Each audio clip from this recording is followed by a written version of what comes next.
আজ আমি যে মুভিটি এক্সপ্লেন করব তার নাম কারমানায়ে বাদিকারাস্তে, যার অর্থ তুমি কর্ম নির্ধারণ করতে পারো কিন্তু কর্মের ফলাফল নির্ধারণ করতে পারো না। সম্প্রতি মুভিটি তেলুগু ভাষায় মুক্তি পেয়েছে, যেখানে 3জন সাসপেন্ডেড পুলিশ অফিসারের ঘটনাবলী দেখানো হয়েছে। টেম্পোরারি সাসপেনশনে থেকে চেকপোস্টে কাজ করা গিরির খাওয়া খাবার কোনোভাবে সহ্য না হওয়ায় তার পেট ব্যথা করছে বলে সে পাশের জঙ্গলের দিকে যায়। গিয়ে দেখে সেই জায়গায় অচেতন অবস্থায় একটি মেয়ে পড়ে আছে। মেয়েটির সারা শরীরে আঘাতের চিহ্ন। কে এই মেয়ে, তার সাথে কি হয়েছিল, আর সে কিভাবেই বা এখানে এলো, তাই দেখব আজকের এই সাসপেন্সফুল থ্রিলার মুভিতে। তো চলুন শুরু করা যাক আজকের এক্সপ্লেনেশন। তার আগে আপনারা এখনো যদি আমার চ্যানেল সাবস্ক্রাইব করে না থাকেন তবে এখনই সাবস্ক্রাইব করে ফেলুন, তাহলেই এই ধরনের ইন্টারেস্টিং ভিডিও মিস না করে দেখতে পারবেন। মুভির শুরুতে একজন লোককে হামাগুড়ি দিয়ে রাস্তায় আসতে দেখা যায়। তখন একটি গাড়ি এসে তাকে পিষে দেয়। গাড়ি চালিয়ে যিনি যাচ্ছিলেন তিনি সাধারণ কেউ নন, ওই শহরের খুবই ফেমাস মুভি অ্যাক্টর প্রদীপ। সে সাথে সাথে তার অ্যাসিস্ট্যান্টের সাথে কথা বলে। অ্যাসিস্ট্যান্ট এসে কাউকে ফোন দিলে সে জানায় এলাকাটা এসিপি অর্জুনের, এখান থেকে কেউ পালাতে পারে না, তাই সারেন্ডার করাটাই বুদ্ধিমানের কাজ হবে। কি আর করা, প্রদীপ তার অ্যাসিস্ট্যান্টকে নিয়ে থানায় চলে যায়। এরপর আমাদের গিরিকে দেখানো হয়। সে ডিপার্টমেন্টের লোক, কিন্তু কোনো একটা কারণে তাকে সাসপেন্ড করা হয়েছে, সেটাও টেম্পোরারি। এখন তাকে চেকপোস্টে ডিউটি দেয়া হয়েছে। সকালে উঠে সে ঘরের সব কাজ নিজেই করে, স্ত্রীকে ওষুধ বানিয়ে দেয়, ব্রেকফাস্ট তৈরি করে, নিজের টিফিন বক্সে খাবার নিজেই গুছিয়ে নেয়। দেখেই বোঝা যায় সে স্ত্রীকে খুব ভালোবাসে। এরপর আমাদের জয়কে দেখানো হয়। সে একটি মেয়ের সাথে ইন্টিমেট হওয়ার পর মেয়েটির ঘাড়ে একটি ইঞ্জেকশন পুশ করে, আর মেয়েটি মারা যায়। এরপর সে মেয়েটির লাশ পলি দিয়ে পেঁচিয়ে ফেলে। দেখে মনে হচ্ছে সে আগেও এই কাজ করেছে। গিরি ডিউটির টাইম হয়ে যাওয়ায় টিফিন বক্স নিয়ে বের হচ্ছিল। তখন তার স্ত্রী চিত্রা তার সাথে গিরিকে খেতে বলে। গিরির ইচ্ছে না থাকলেও চিত্রার জোরাজুরিতে তাকে দুর্লকমা হলেও খেতে হয়। সে এতটাই বাজে রান্না করেছে যে সেটা সে নিজেও জানে, তাই ভয় পেয়ে সেখান থেকে বেরিয়ে যায়। কিন্তু চিত্রা সেটি ঠিকই বুঝে ফেলে। এসিপি অর্জুন গাড়িতে করে স্টেশনে যাচ্ছে। তখন তার সিনিয়র তাকে কল করে বলে ওই অ্যাক্টরের গাড়ি অ্যাক্সিডেন্টের কেসটা কি হয়েছে দেখে যেন আগে ক্লোজ করা হয়, কারণ মিডিয়া আমাদের খুব চালাচ্ছে। অর্জুনও ওকে স্যার বলে স্টেশনে যায়। প্রদীপ একজন সেলিব্রিটি, তাকে আলাদা সম্মান দেবে ভেবে সে স্টেশনে অপেক্ষা করছে। কিন্তু অর্জুন স্টেশনে ঢুকেই চেন চুরি করা ছেলেদের ধরে বেদম মারতে থাকে। তা দেখে প্রদীপ ভয় পেয়ে যায়। অর্জুন আসার সাথে সাথে এই প্রদীপকে নমস্কার করে কি হয়েছে না হয়েছে জিজ্ঞেস করবে বলে সে আশা করেছিল, কিন্তু অর্জুন তাকে পাত্তাই দেয় না। স্টেশনের সব কাজ শেষ করে নিজের কেবিনে গিয়ে বসে তাকে ভিতরে আসতে বলতে বলে। প্রদীপ ভিতরে যায়। প্রদীপ নিজেই এসে সারেন্ডার করায় অর্জুন সফটলি হ্যান্ডেল করে। অর্জুন বলে প্রথমে আপনার পাসপোর্ট জমা দিন, ইনভেস্টিগেশন শেষ না হওয়া পর্যন্ত আপনি এই শহর ছেড়ে কোথাও যেতে পারবেন না। আপনি যেখানেই যান না কেন আমাকে ইনফর্ম করে যাবেন, এখন আপনি যেতে পারেন। এই বলে প্রদীপকে সেখান থেকে পাঠিয়ে দেয়। এরপর নদীর ধারে একটি লাশ দেখা যায়। এটা আসলে সেই মেয়েটার লাশ যাকে জয় মেরেছিল। কেসটির ইনভেস্টিগেশনে আসে কৃষ্ণা নামের একজন special officer. Press, media, public সবাই সেখানে ভিড় করে আছে। ক্রাইম সিন দেখে বাইরে আসার সময় মিডিয়া তাকে প্রশ্ন করে আসলে এটা প্রথম খুন নয়, এর আগেও দুটি মেয়েকে একইভাবে মারা হয়েছে। তখন কৃষ্ণা বলে আমি এইমাত্র ইনভেস্টিগেশন শুরু করেছি, খুব তাড়াতাড়ি কেস সলভ করব বলে সেখান থেকে চলে যায়। গিরি অন্ধ্রপ্রদেশ চেকপোস্টে চেকিং অফিসার হিসেবে আছে। এখানে আরো 2জন কনস্টেবল রয়েছে। গিরি তাদেরকে ভালো করে গাড়ি চেক করতে বলে। সেখান দিয়ে একটি সবজির গাড়ি আসছিল। কনস্টেবল 2জন তাদের কাছ থেকে সবজি নেয়, কিন্তু গিরি ঠিকই তাদের সবজির দাম দিয়ে দেয়। এই সময় একটা ফাইন্যান্স কোম্পানি থেকে তাকে কল করে। হঠাৎ তার পেটে মোচড় দিতে শুরু করে। পরে কল করছি বলে সে ফোন কেটে দেয়। সকালে স্ত্রীর মন রাখতে দুলকমা খেতে হয়েছিল, এটা তারই ফল। সে প্রকৃতির ডাকে সাড়া দিতে ব্রিজের নিচের জঙ্গলে যেতে নিলে হঠাৎই উপর থেকে একটি ব্যাগ তার উপরে পড়ে। এই ব্যাগ এখানে কিভাবে এলো এটা ভেবে একটু এগিয়ে যেতেই সে সামনের নদীতে পাথরের উপর একটি মেয়েকে পড়ে থাকতে দেখে। সে ধীরে ধীরে মেয়েটির কাছে যায়। মেয়েটি অজ্ঞান অবস্থায় ছিল, আর তার সারা গায়ে আঘাতের চিহ্ন ছিল। এটা দেখে সে পুলিশকে ফোন না করে তার ডক্টর বন্ধুকে ফোন দেয়। বার্লি ব্যানার্জি নামের এক ব্যক্তি থানায় আসে এসআই এর সাথে দেখা করতে। সে কেন এসেছে জানতে চাইলে সে জানায়, নিশা নামের যে মেয়েটির লাশ পাওয়া গেছে তার কি কোনো ইনফরমেশন পাওয়া গেছে। এসআই জিজ্ঞেস করে, আপনি ওই মেয়ের কে হন, কেন ইনফরমেশন চাইছেন? তখন সে বলে, ওই মেয়েটির কাছে আমি তার বাবার মতো, আমার বাড়িতেই থাকতো, আমার পছন্দের সব রান্না করে দিত, বিকেলে আমাকে নিয়ে হাঁটতে বের হতো। মন মানছে না, তাই কোনো ইনফরমেশন আছে কিনা দেখতে এসেছি। বার্লিকে খুব ইমোশনাল হতে দেখে এসআই বলে, ঠিক আছে, আপনার নম্বর দিয়ে যান, কোনো আপডেট থাকলে আমি জানাবো। গিরি মেয়েটিকে তার ফ্রেন্ডের ক্লিনিকে নিয়ে আসে। ডক্টর ট্রিটমেন্ট দিয়ে গিরির কাছে এসে বলে, পুলিশে এই বিষয়টা রিপোর্ট করেছিস? গিরি বলে, এখনো না, তবে করছি। তখন ডাক্তার তাকে থামিয়ে বলে, আগে আমি কি বলছি সেটা শোন, তারপর তুই ডিসাইড কর জানাবি কিনা। ডাক্তার বলে, আসলে ওই মেয়েটিকে মাল্টিপল টাইম রেপ করা হয়েছে, তার শরীরে অনেক ইনজুরি আছে, কিন্তু এখন প্রাণের কোনো ঝুঁকি নেই, তবে এখনো তার জ্ঞান ফিরেনি। জ্ঞান ফিরতে এখনো সময় লাগবে। জ্ঞান না ফেরা অবস্থায় পুলিশকে জানালে সমস্যা হতে পারে। জ্ঞান ফিরলে ফর্মালিটিস পালন করিস। গিরি সেটাই ঠিক মনে করে মেয়েটির ব্যাগ নিয়ে বাড়ি ফিরে আসে। এরপর কৃষ্ণা তার টিম নিয়ে বার্লির বাড়িতে চেক করতে আসে। কৃষ্ণা জানতে চায়, নিশা কতদিন ধরে এখানে থাকছিল। বার্লি জানায়, প্রায় 9 মাস। এরপর তারা চেক করে চলে যায়। এরপর প্রদীপের গাড়িতে ধাক্কা লেগে যে মারা গিয়েছিল, জানা যায় তার নাম আলতাফ। তার আধার কার্ডের জেরক্স নিয়ে তাতে থাকা অ্যাড্রেসে গিয়ে খোঁজ নিলে দেখা যায় ওই জায়গায় ওই নামে কোনো লোকই থাকে না। বিশেষ করে ওই জায়গায় শুধু হিন্দুরা থাকে, তাই ওই জায়গায় আলতাফ নামের কোনো লোক থাকার প্রশ্নই ওঠে না। অন্যদিকে কৃষ্ণা জানতে পারে যে মারা যাওয়া নিশাকে এক অটো ড্রাইভার ইউনিভার্সিটিতে ড্রপ ও পিক আপ করত। ওই অটো ড্রাইভারকে ডেকে জিজ্ঞাসাবাদ করলে সে বলে, আমি তাকে পিক আপ ও ড্রপ করতাম, কিন্তু মারা যাওয়ার 2 দিন আগে তাকে শেষ দেখেছিলাম, এরপর আর দেখিনি। এদিকে আলতাফের পোস্টমর্টেম রিপোর্ট এসেছে। পোস্টমর্টেম রিপোর্ট দেয়া ডক্টর যে অর্জুনের গার্লফ্রেন্ড সুধা। অর্জুন তাকে ফোন দিয়ে পোস্টমর্টেম রিপোর্ট সম্পর্কে জানতে চাইলে সে জানায়, এটা নিশ্চিতভাবে অ্যাক্সিডেন্ট নয়, কারণ লোকটা 11:30 মারা গেছে, আর অ্যাক্সিডেন্ট হয়েছে রাত 1:30-এ। শুধু তাই নয়, গাড়ি শুধু তার পায়ের উপর দিয়ে গেছে, এতে বড়জোর তার পা ভাঙতে পারত। কিন্তু পোস্টমর্টেম রিপোর্ট চেক করলে দেখা যাচ্ছে তার ইন্টারনাল অর্গান সব ড্যামেজ হয়ে মারা গেছে। তার মানে 11:30-এ তার সাথে অন্য কিছু ঘটে সে মারা গেছে। সে মরে রাস্তায় পড়ে থাকার সময়ই প্রদীপ তার উপর দিয়ে গাড়ি চালিয়েছে। অর্জুন ঠিক করে সে প্রদীপের উপর ড্রাঙ্ক অ্যান্ড ড্রাইভ কেস দিয়ে ডিল করে নিবে। তখন ওই স্টেশনে থাকা এক কনস্টেবল বলে, স্যার, একই রকম আরও 2টি কেস অন্য একটি থানায় রেজিস্টার হয়েছে। এদিকে নিশাকে পিক আপ ও ড্রপ করা অটো ড্রাইভার কৃষ্ণাকে ফোন করে বলে, নিশাকে একজন সেদিন গাড়িতে করে নিয়ে গিয়েছিল, সে এখানেই আছে, তাকে জিজ্ঞাসাবাদ করলে হয়তো কোনো তথ্য পেতে পারেন। সাথে সাথেই কৃষ্ণা সেই জায়গার উদ্দেশ্যে রওনা দেয়। এর মধ্যেই দেখা যায় ওই অটো ড্রাইভারের সামনে জয় এসে দাঁড়ায়। এরপর ওই অটো ড্রাইভার উধাও হয়ে যায়। ওই অটো ড্রাইভারের বলা জায়গায় গেলে কৃষ্ণাদের হতাশ হতে হয়, কারণ তারা সেখানে কাউকেই পায় না। এরপর এক কসমেটিক কোম্পানির ওনারকে দেখানো হয় তাদের ব্র্যান্ডে নতুন প্রোডাক্ট লঞ্চ করবে, তাই তার অ্যাড শুট করতে হবে বলে সাথে সাথে জয়কে কল করে। জয় তখন অন্য একটা মেয়ের সাথে ইন্টিমেট হচ্ছিল। এরপর তাকেও ইনজেকশন দিয়ে মেরে ফেলে। জয় এই কসমেটিক কোম্পানির ওনারের সাথেও ফ্লার্ট করছে, আর ওনারও ইমপ্রেস হয়। তাড়াতাড়ি আমার কাজটা শেষ করে দাও বলে সে ফোন কেটে দেয়।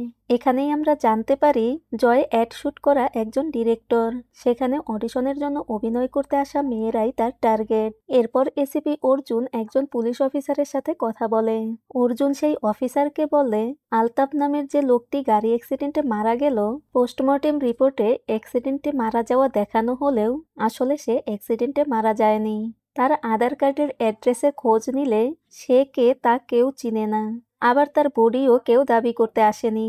শুনেছি একই রকম 2টি কেস তোমার স্টেশনেও রয়েছে, আমি কি সেগুলোর তথ্য পেতে পারি? অফিসার তাকে ইনফরমেশন দেবে বলে চলে যায়। অর্জুন অন্য কোনো থানায় এমন আরো কোনো কেস রয়েছে কিনা তার খবর নিতে থাকে। এরপর সে কেসগুলো স্টাডি করে। রাত্রে খাবার সময় চিত্রা গিরিকে বলে ছেলের স্কুলের ব্যাগ কিনতে হবে।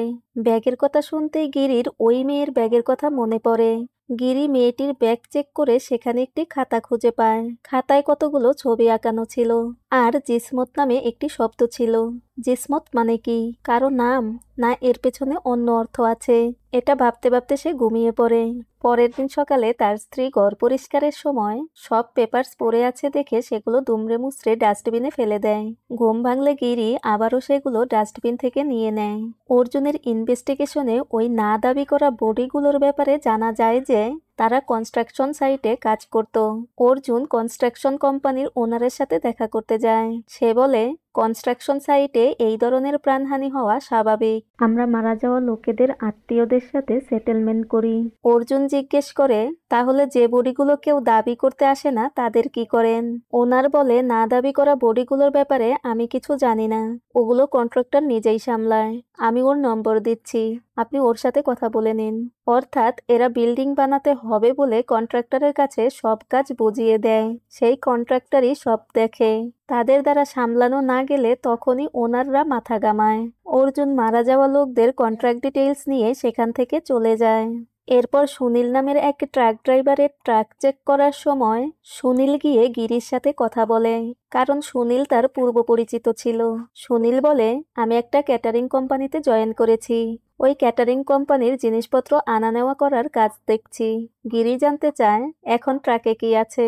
সুনীল বলে, ক্যাটারিং এর জিনিস আর ফ্রুটস আছে, বলে এক জুড়ি ফল এনে গিরিকে দেয়।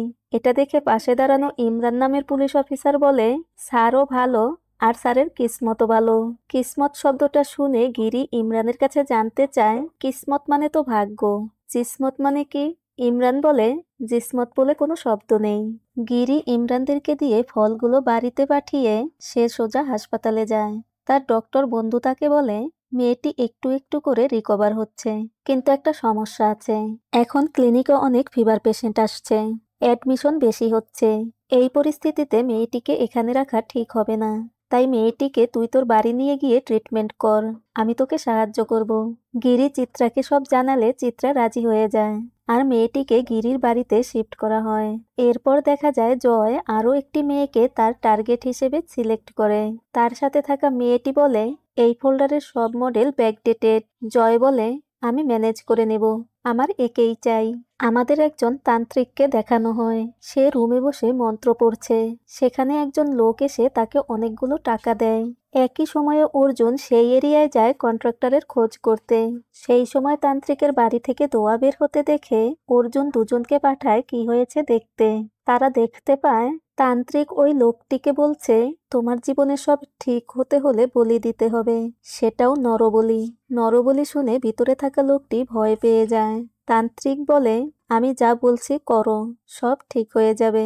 দেখা যায় জয় একইভাবে আরো একটি মেয়েকে মেরে ফেলে দেয়।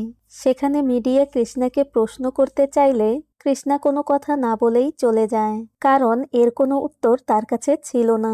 জয় জেনি নামের আরেকটি মেয়েকে টার্গেট করে তার সাথে কথা বলতে শুরু করে। শুরুতে মেয়েটি কথা বলতে আগ্রহ না দেখালেও পরে জয় অ্যাড ফিল্ম ডিরেক্টর জেনে সে কথা বলে। জয় বলে, আজ রাতে ফ্রি আছো, আমরা কি মিট করতে পারি?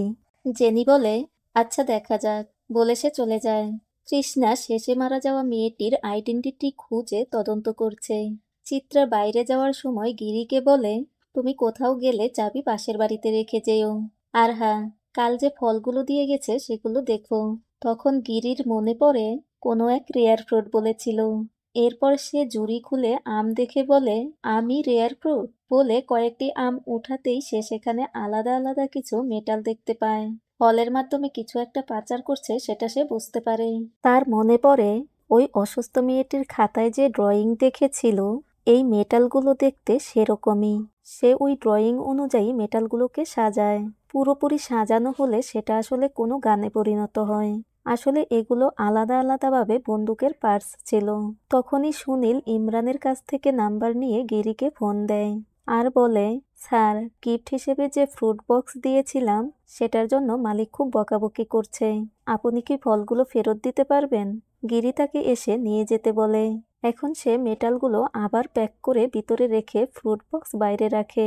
সেখানে হিডেন ক্যামেরা সেট করে উল্টো দিকের বাড়িতে লুকিয়ে ভিডিও নেয়। স্ত্রীকে ফোন করে বাড়িতে আসতে বারণ করে।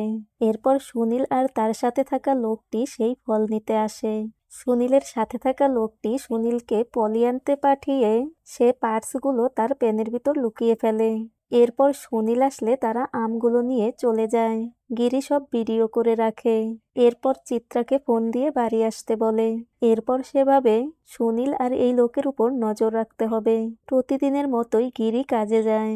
গিরিকে ফল দিয়ে আবার সেগুলো ফেরত নিতে হয়েছে। তাই সুনীল আর তার সাথে থাকা লোকটি গিরির কাছে গিয়ে সরি বলে। গিরি বলে কোনো সমস্যা নেই। এরপর সে সুনীলকে তার বাড়িতে পূজার দাওয়াত দেয় আর সুনীলও রাজি হয়। এসিপি অর্জুন বিল্ডিং ওনারের কাছ থেকে আনআইডেন্টিফাইড ডেড বডির যে কন্ট্রাক্ট ডিটেইলস নিয়েছিল সেই আধার কার্ডের অ্যাড্রেসে গিয়ে দেখে ওই রকম কেউ নেই।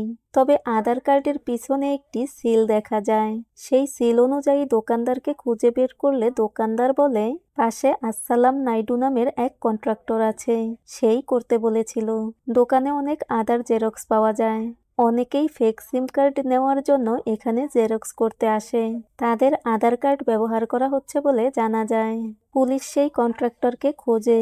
একই সময়ে সুনীল ফ্যামিলি নিয়ে গিরির বাড়িতে পূজায় আসে। সুনীলকে আলাদা রুমে নিয়ে ওই মেটাল সম্পর্কে জানতে চাইলে সুনীল জানায় সে কিছুই জানে না। গিরি তার ঘাড় চেপে ধরে ভিডিও দেখিয়ে সত্যটা বলতে বললে সুনীল বলে, আপনি বলাতেই জানলাম ভিতরে এসব আছে। আমি শুধু ড্রাইভার, আমি শুধু ফল নিয়ে যাচ্ছি এটাই জানতাম। সুনীল সত্যিই কিছু জানে না বুঝতে পেরে গিরি তাকে ছেড়ে দেয়। বের হয়ে আসার সময় সুনীল গিরির বাড়িতে থাকা অসুস্থ মেয়েটিকে দেখে জানতে চায় এ এখানে কেন। গিরি জানতে চায় তুমি একে চেনো? সুনীল হা বললে গিরি তাকে বাইরে নিয়ে আসে। সুনীল বলে মেয়েটি হাইওয়েতে পোস্ট অফিসে কাজ করত। হঠাৎ একদিন সে নিখোঁজ হয়ে যায়। সবাই ভাবে সে কারো সাথে পালিয়েছে। গিরি বলে তুমি আমি যে ওদের ব্যাপারে জেনে গেছি এটা ওদেরকে বুঝতে দিবে না।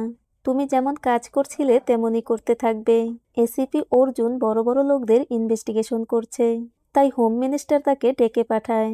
কিন্তু অর্জুন হোম মিনিস্টারের কথায় রাজি না হওয়ায় হোম মিনিস্টার রেগে তার কলার চেপে ধরে আর তাকে সাসপেন্ড করে দেবে বলে হুমকি দেয়। আর অর্জুনের আশীর্বাদের দিনই তার সাসপেনশন মেইল আসে। তার সাসপেনশনের কথা শুনে প্রদীপ খুশি হয়ে যায়। অর্জুন বুঝতে পারে যেহেতু হোম মিনিস্টার এতটা রেগে গেছে তার মানে কোথাও না কোথাও সে নিজেও জড়িয়ে রয়েছে। জেনি জয়ের সাথে দেখা করতে আসলে জয় তার মন খারাপ দেখে জানতে চায় কি হয়েছে। জেনি তাকে এক অফিসারের ছবি দেখিয়ে বলে বিজনেসের জন্য এখন এই লোকের সাথে তাকে হোটেলে দেখা করতে হবে। মানে লোকটি তাকে বাজে প্রস্তাব দিয়েছে। আবার জেনির জন নামের একজন বয়ফ্রেন্ডও রয়েছে। জয় সেটাও জানে।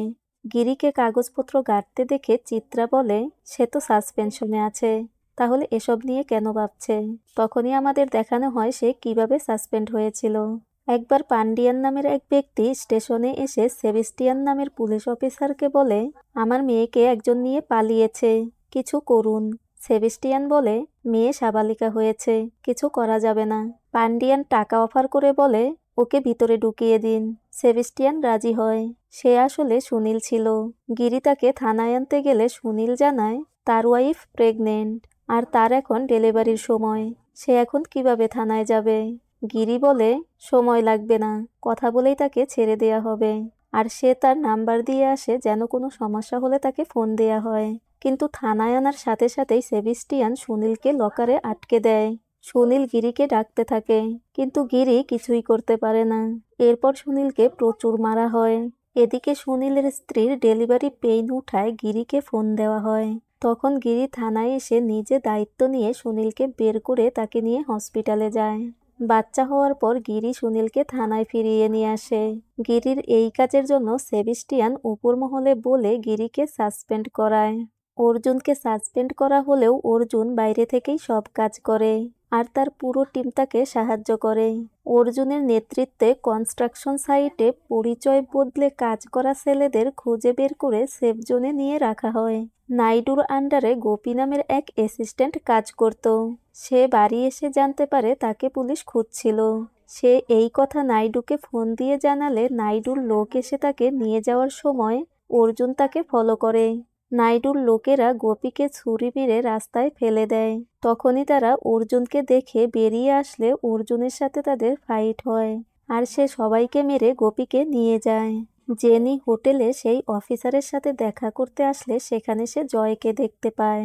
জয় জানায় সে তার জন্যই এখানে এসেছে, আর সে ওই অফিসারের এমন অবস্থা করেছে যে সে আর কোনোদিনও জেনিকে বিরক্ত করবে না।